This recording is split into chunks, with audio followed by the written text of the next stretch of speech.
Challagali,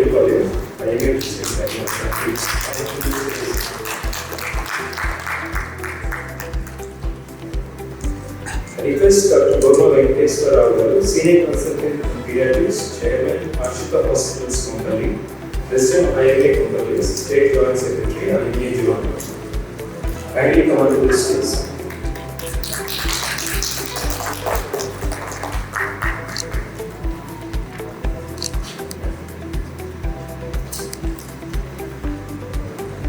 Professor S. Vijay Mohan is a former HOD and Professor of Internal Medicine, Technical Medical Sciences, and is a Senior Consultant Physician and Specialist in Critical Care Medicine, Care Hospitals, Hyderabad. Member of the Medical College of Physicians. He is a founder and former head of Department of Internal Medicine, founder and former head of Department of Critical Care at Care of Specialty. I request Professor Prabhu S. Vijay Mohan to start.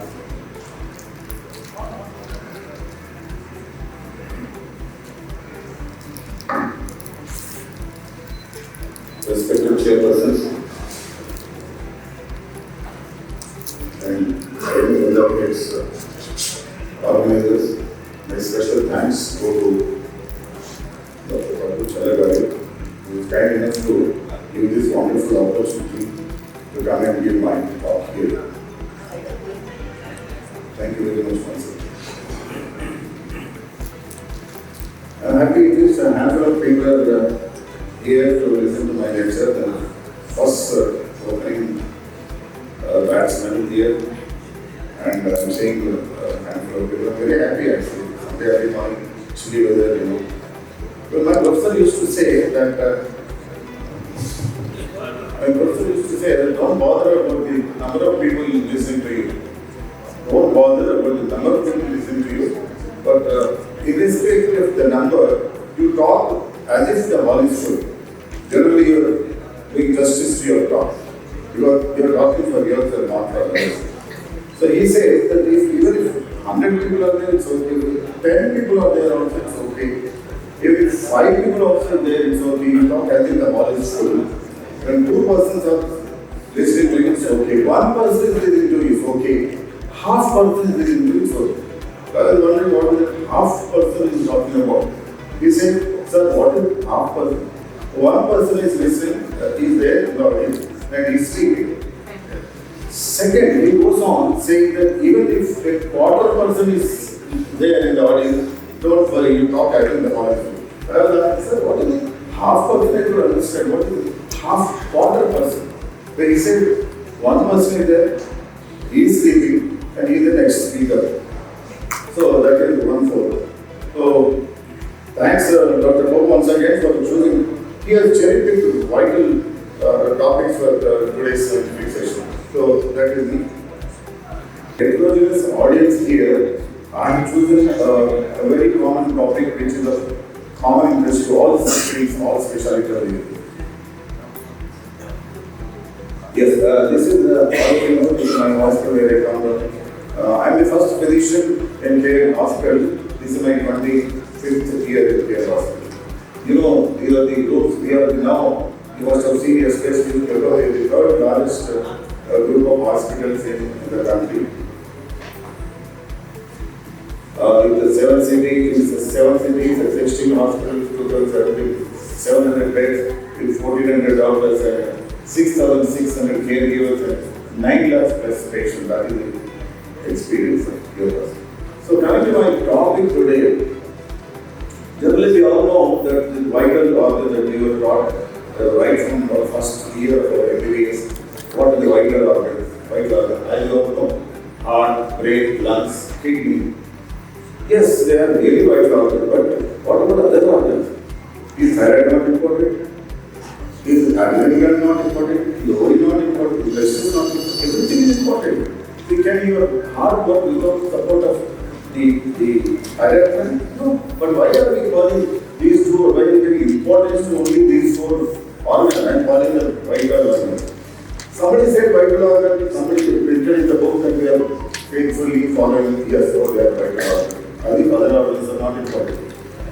Many doctors will get angry at me if I say Uterus is not important. Uterus is important, so we are already here. So everything is important.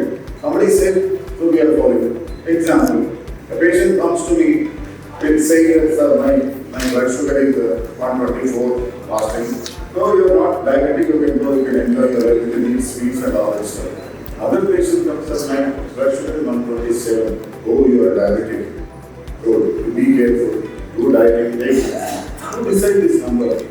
126 is diabetic, 125 not. So there is so many guidance. I'm not against the guidance. I'm not against guidance. Guidance are there. But you cannot blindly follow all the way. They are not guidelines. So somebody sitting somewhere, a white person will decide some rule and we are faithfully following. But we are away now. We have Indian guidelines for hypertension, diabetes. So, vital organs. What is the next vital organ? So, in my opinion, this is the next vital organ. More important or as important as your heart, brain, kidney and lungs. Research has gone into the gut and they have found an amazing extra digestive function of the gut. So if you really see what is gut doing in us, the last, we know the fascinating things about the gut, you will be amazed to include this as one of the vital organs. So the function diagram is digestion, absorption, secretion, production, and focus on point number 5. Gut micro produce vital hormone to maintain the perfect equilibrium of the biochemical balance. Gut is not just digestive organ, it also has micro, that is the focus of research these days, last 2 to 3 decades, we are talking more and more about the gut microbiome. Very gastroenterologist here, please correct me if I'm wrong. And also another fantastic function that gut does is immune function. I was really shocked as to what immune function is being done by our gut. So, gut, why don't we go gut as one of the vital organs? Yes, it is the virus, it is the food, or it is the, because our body is exposed to billions of bacteria and virus. When I am talking, I don't know how many millions of bacteria going inside, virus going inside. So it's a gateway, or most of the gateway for the bacteria. So while talking or eating, a lot of bacteria go inside. But the microbes do a wonderful job of killing them. This is one of the 60 to 70% immune functions are being taken by the gut. And that it influences functions of all vital organs. Gut is not functioning if you don't take breakfast in the morning, you feel lazy. And after lunch, you feel sleepy. These are all gut takes care of all the functions of all the body, all the other organs of the body. And it maintains the overall homeostasis. And it excretes all the unwanted waste products. So, coming to the microbiome, all of us have nearly 4 trillion cells. Our body has 4 trillion cells. Total body cells, 4 trillion. But we have 10 billion bacteria in us and 380 trillion viruses living with us in our body. Our body total cells are 4 trillion, bacteria 10 trillion, viruses are 380 trillion. You can't even imagine, I don't know how many zeros I have to put, maybe 9, 10 or 11. So as I said, it's a gateway for good and bad bacteria. Good bacteria live with us in the perfect symbiosis and unique coexistence. We are living because they are with us. They are having a perfect harmonious coexistence in our body. It's called symbiosis. If they are not there, they are not there. If we are not there, they are not. We are in perfect symbiosis. We are living with them and they are living with us. Every animal has some bacteria and viruses. It is called gut flora. And this gut flora is a common word. What is the meaning of flora? Flora means flower. So there is nothing flowery about it. I don't like the word gut flora. You can do gut microbiome. But the books, all books say gut flora. Nothing floral, nothing flowery about it.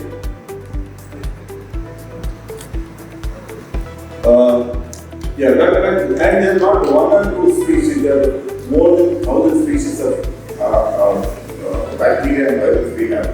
For example, lactobacillus, bifidobacteria, these are all good bacteria.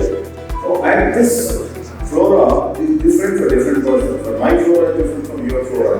And each one has a unique flora, just like your fingerprints, or just like your eyes print, or just like your lip print. So it's unique for everyone. Even in one family, two brothers, or brother and sister have different flora.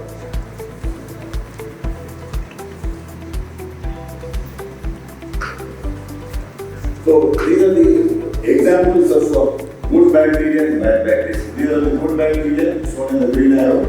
Bifidobacteria and E. coli. E. coli is very good along with its end and closely approximation with each other. So E. coli is good in the gut, bad in the other system, bad in the blood. And lactobacillus as well, these are all good bacteria. Bad bacteria, Campylobacter, Enterococcus, Faecalis, and Clostridium difficile. These are living in us. Only because of these good bacteria is not allowing them for disease. You always try to suppress them.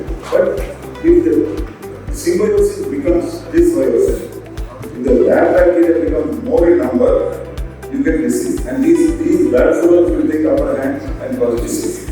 So you have to feed the good bacteria and take them. You have to hack them. Come to language. You have to hack your good bacteria and provide them good food so that they kill the bad bacteria and prevent the diseases. What is this gut bacteria? Where is it coming from to our body? To begin with the beginning, it depends on the mode of birth. I think many people know it, mode of birth. For people who are born normally to normal within a delivery, they take all the mother's gut bacteria into them. While the baby is passing through the birth canal, it carries all the bacteria and viruses of the mother. And till that time, as long as you are in the mother's womb, you are 100% sterile. Though it is open from below, God has created the nature has created 100% sterile intrauterine life, no matter one bacteria. It's more cleaner than the best operation theaters in the world. So it's such a cozy atmosphere. We don't have any bacteria. Okay, but when you are coming out of the birth canal of your mother, you bring all your mother's bacteria and viruses. That is one factor where the bacteria come. Second is breastfeeding, what is very, very important. The mere contact, the touch of your mother gives mother's bacteria, good bacteria, bad bacteria. That is one thing. And one more thing, a baby is born with cesarean, they lack these good bacteria.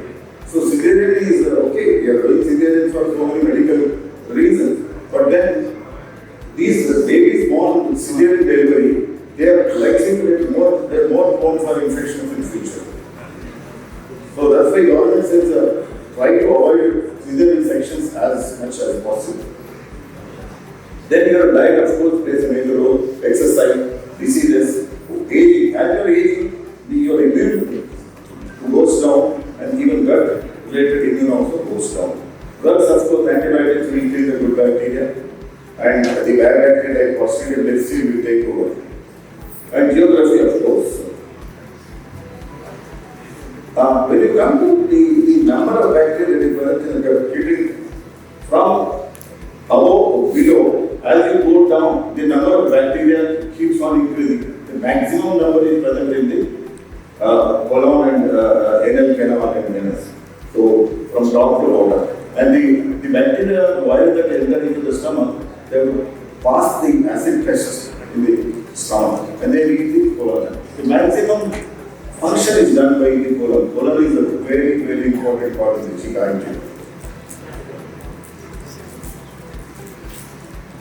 So what are the functions of now we know about the gut, bacteria, viruses, flora.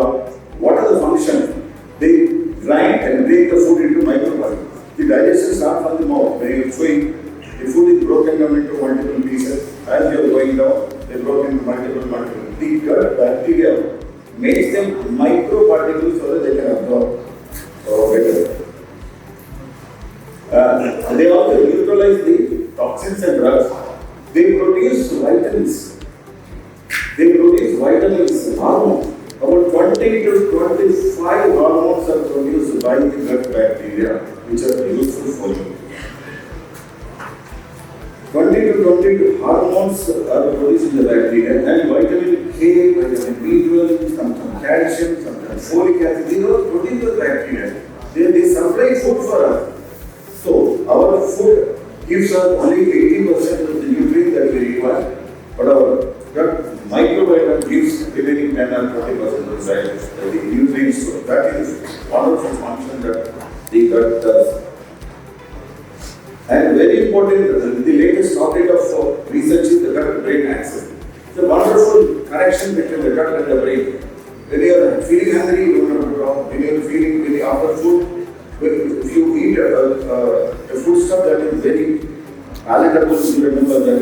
If I ask you, Dr. Prabhu, if I ask you what breakfast you have taken on 1st of October, don't remember, right? But you remember the biryani taste of your marriage day or from your friend's day, right? So this is the gut-brain axis. So everything is connected to from the gut and brain. If you don't eat, you feel lazy. If you eat, many times, hotel mein acha khana milta, wahan jayenge chalo. So the gut tells you because of this connection. It fights infection. This is a very important thing. It fights the infection.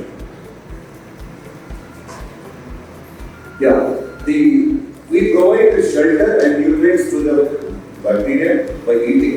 Bacteria eats the food which is eaten by us, the food which we have digested already. So we are feeding, when I am eating, I am also eating, I am making my bacteria also eat. When I am eating on my dining table, I am not alone.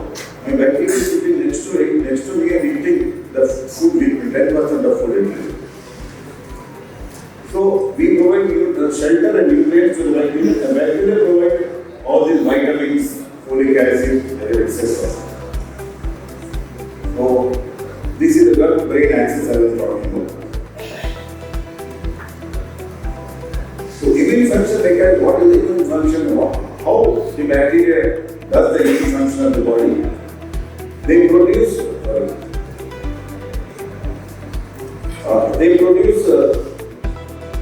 the short chain fatty acid, which stimulates the immune cells, like your T cells and natural killer cells.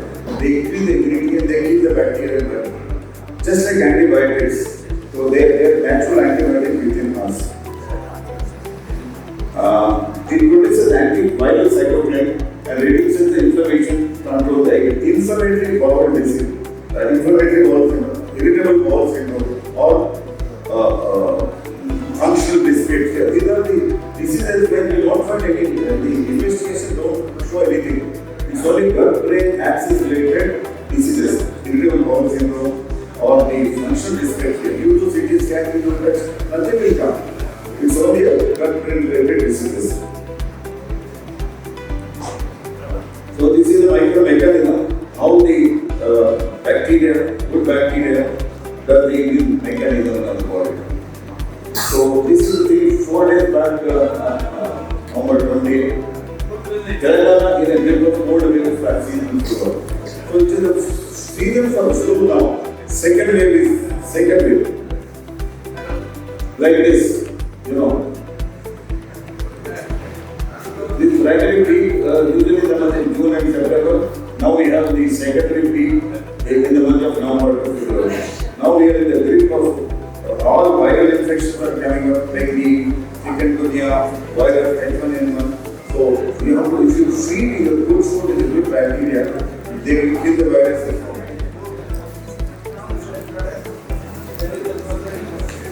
So it's a war zone now coming.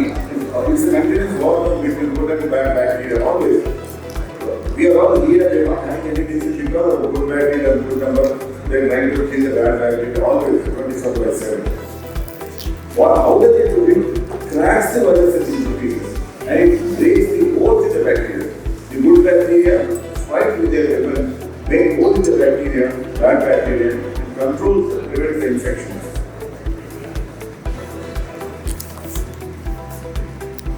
So diet. Diet plays very important because, as I said, we have to have our good bacteria. We have to use them food to function well, like all these hormonal function, vitamin function, infection control function. So what is a good diet? Everything that we eat is not a food.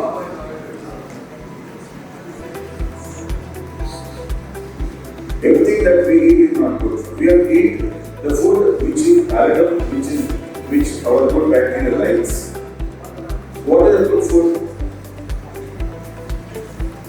Food rich in fiber, example, fruits, vegetables. Onion and garlic, they contain a lot of fiber.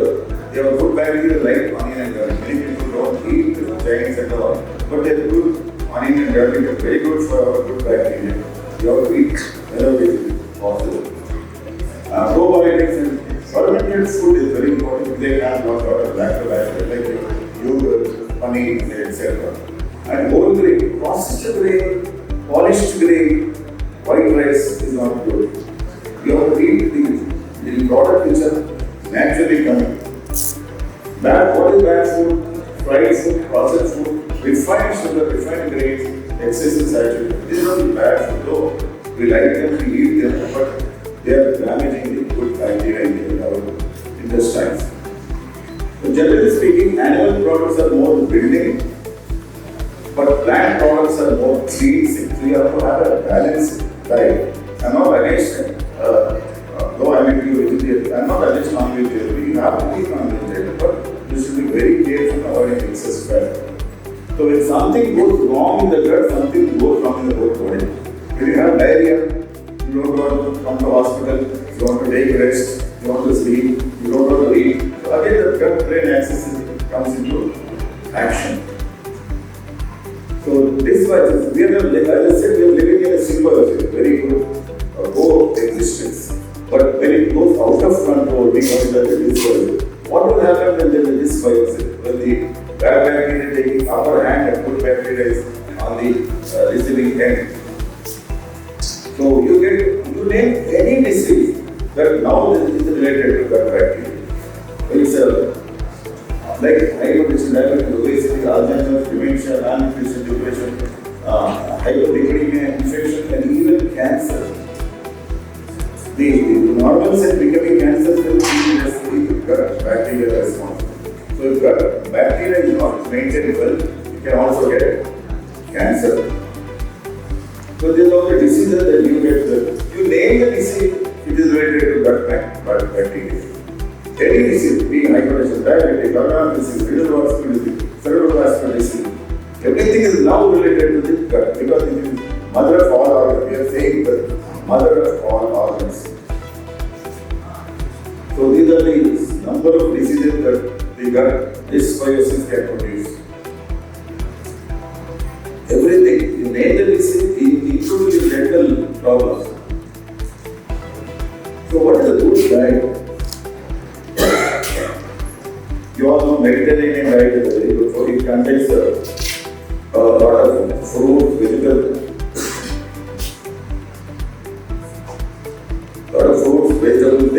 legumes are very good, nuts and olive oil. They contain fiber, antioxidants, vitamins, minerals, and polyunsaturated fatty acids. So they say that food processed by Mother Earth and grows on plants with best food, which promote the growth of good bacteria and maintain good equilibrium. So diet plays a very important role to feed your good bacteria, and you will have so much of benefit to produce vitamins, calcium, folic acid, to prevent infection. It will have a beautiful immune system. As I said, 60% of the immune on our body's immune function is taken care of by our good bacteria.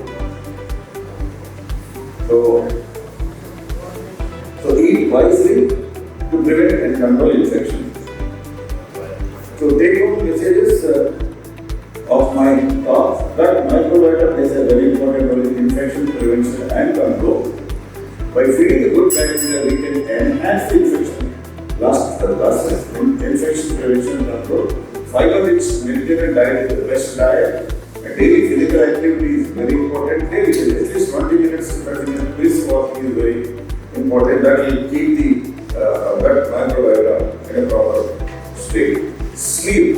Sleep is also very important. Sleep is considered to be anti-inflammatory. Which is why in hospital, when you admit patients, we give a bed into the patient, not give it so far outside.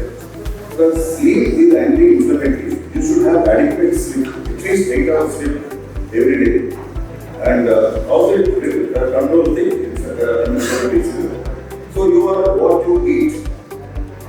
Ultimately, you are what you eat. And you will be what you eat. If you are going to get some diabetes or hypertension after 5 years or 10 years, if you don't want that, you should control your life. Right? You should have the bacteria, you should prevent the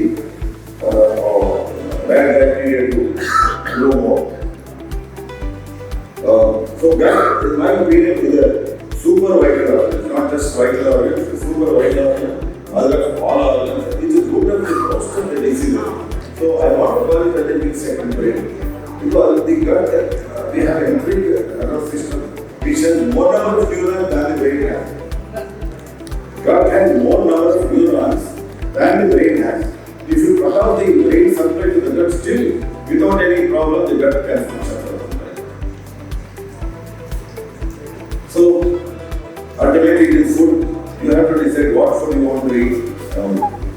With this, thank you very much for your patience. Any questions? Comments from you, sir? Yeah. It is a very good subject which is very commonly not given by majority people. And yeah, this as you said, we pray. You said that is the second brain of the body. So how do you relate? I mean, you said brain is thinking. I have got the thinking power. But where are the gut? This is a very good question by the eminent doctor. Our thinking power also comes from the gut only. Our thinking power. See, if you don't sleep and don't eat and go to examination next day, our thinking power will forget the matter that you have read. So these are very good friends. So the thinking power comes from here. So if I want to, that's why they say no. If your wife wants to be in good terms with the husband, you go to the summer, give your husband good food, he'll appreciate you. Right? You want to win the heart of your wife, enter to the gut. Can tell you the nights are like that. More neurons are the brain. It has more connections. That's why we say gut feeling, gut feeling. You say gut feeling. What is it? It has more neurological connections after the brain. So it has, because all the diseases are born in gut. We name any disease, whether it is a depression or cardiovascular disease or a stroke, whatever it is that is born in the gut. Now people are shifting to modifying the gut.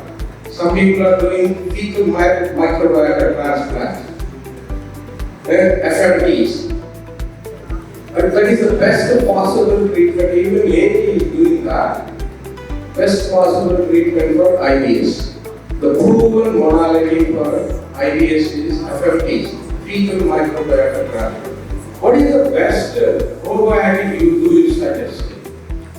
There is nothing like best probiotic. There are multiple things are there. Multiple, not one. Probiotic like you fermented food, sugar, cheese, fermented food best probiotic. And many vegetable foods are probiotics. Many fruits are also probiotics. Many things are. The literature says Lactobacillus rhamnosus PG and Lactobacillus lutein. These two are the probiotics. Yes. I showed that picture of lactobacillus. The sour the buttermilk or the yogurt, the more you have the lactobacillus. intermittent fasting. Regarding microbiota, this fecal transplantation that you were talking about, excellent point you have raised, sir. Thank you very much. And in America, in India, it is not common. We are stool capsule. We are giving stools as a treatment for the irritable bowel syndrome and all that stuff. Stool as a treatment, stool capsule. And we have a potential very healthy donor in America. They have a stool bank and potential donors who are having more disease. They give stool samples every now and then. They get $2,000 for one stool sample. I wanted to volunteer what is the thing. So $3,000 for one stool sample, they are potential donors. And it's very popular there. You are eating stool capsule. I mean, psychologically it is yeah, but I don't know. Excellent, sir. And Dr. Sainath and Dr. Kumar. We also do FFT for chronic type GVHD transplant patients, and it's very effective. But my larger question in the audience is, you talk eloquently about the symbiosis, having a good gut bacteria, and its impact on good health. Now, one important thing which I think as a practitioners we should be very careful is the inadvertent use of antibiotics, which is going to disrupt the state. So what do you think are the important things at the community level where we are prescribing antibiotics and in hospitals, so that even this is taken care that you're not ordering too much of the gut microbiome? It's a large, very huge subject, sir. Now, especially ironically speaking, during the winter season, where the viral infections are very rampant, the antibiotic sale in the pharmacy goes up. So we like unnecessary antibiotics. Even in the big country, like I was giving lecture in Chicago University Medical School, they say that antibiotic misuse is 50 to 60% in big country like America also. We are afraid not to give antibiotics. You should have, as you know, when to give antibiotics, you should also know when not to give antibiotics. An antibiotic will kill the good bacteria and awaken the bad bacteria like Clostridium bacteria, CDAD, Clostridium difficile associated diarrhea. We call it a CDAD, Clostridium difficile associated diarrhea, which is common after the antibiotic. Yes, sir. Dr. joined this sports session. I had a very interesting conversation when I was in Milan, Italy, doing a fellowship there. So I asked the professor there, most of the Italians they eat, I think they eat healthy food, but most of them are very lean, fit and all. So one day I asked him, you are not at all eating any healthy food, that's what I'm thinking, but why are you so thin and lean? Then he told me, it's because of the cheese that they eat. Even if you export the cheese from here, from Italy to any other country, the bacteria, like you said, the fermentation bacteria, which is actually growing naturally, will be gone. So they say that they feel that it's all because of the cheese that we eat and the bacteria that your physics is like this. Good point, sir. And some people, they eat a lot of food, but they still many people, they do dieting and very still they are fat. Or whether you are thin or fat, also your bacteria decides. There are different types of bacteria there. So sometimes whatever diet restriction you are doing, it's very difficult to lose the weight. So that depends on your gut bacteria. Your weight also is controlled by the good bacteria. Thank you. Thank you very much, sir. Thank you very much for the wonderful information. Because of the shortage of time, we are ending this session. Thank you so much. We request the chairpersons to hand over to the speaker. Thank you, sir. Thank you, sir.